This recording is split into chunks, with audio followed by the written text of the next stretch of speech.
Have you heard or experienced anything like that? Or vengeful or angry elementals? Or mostly they're good with you?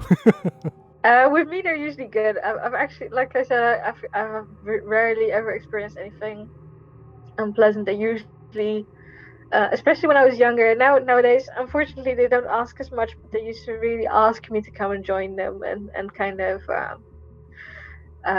come to the woods with them, and I was very tempted. But nowadays, it's a lot less, but they still kind of uh, communicate with me. It's always kind of pleasant. They can sometimes be scared if people have been hurting the trees in a forest. Like we went to a grove in England, and it was this amazing nature walk with some ancient ruins nearby. And I saw so many fairies and entities and elementals. I saw so many of them.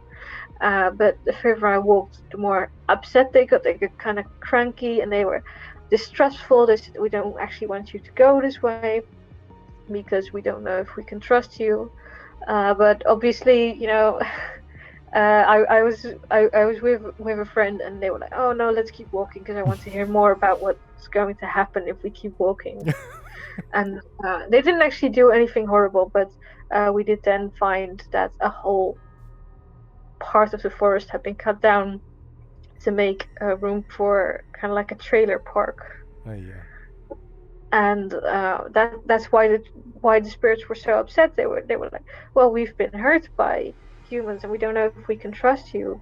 And eventually um, when they saw how upset I was when I came to that part where they'd cut all the trees and where they built the trailer park, they were like, well, we accept you. But at that point I was we had to leave and I was also so upset Yes. that we just kind of walked away, and they respected that. And I went back to my parents and we kind of went in the car and we left because I was very heartbroken to see that whole forest filled with these ancient trees with all these powerful ancient spirits just be cut down for something as, I don't know. Yes. For a trailer park. Yes, it felt so undignified. Well, from what you know, do these spirits like transfer to other trees, or do they like move on, or do they like? Some transfer to other trees. Sometimes they get stuck in the wood. Ah, really? I bought a wooden cup once. It was like a chalice made out of wood, Mm-hmm. and I could sense that there was a spirit in it, so I bought it.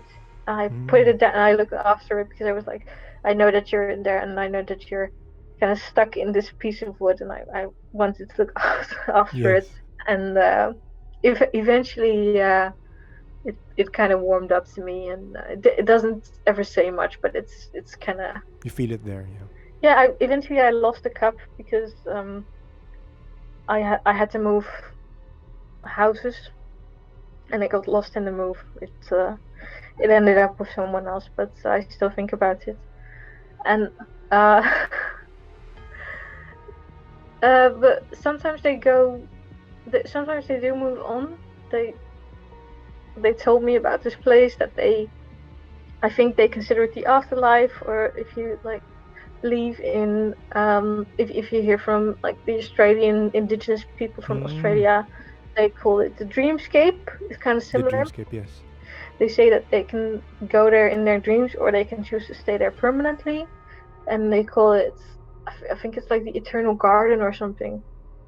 They didn't really have a word for what it was, but it was like the eternal forest or the eternal green. And they said that their spirits go there to dream collectively, and that if they die, they can choose to go there and stay there.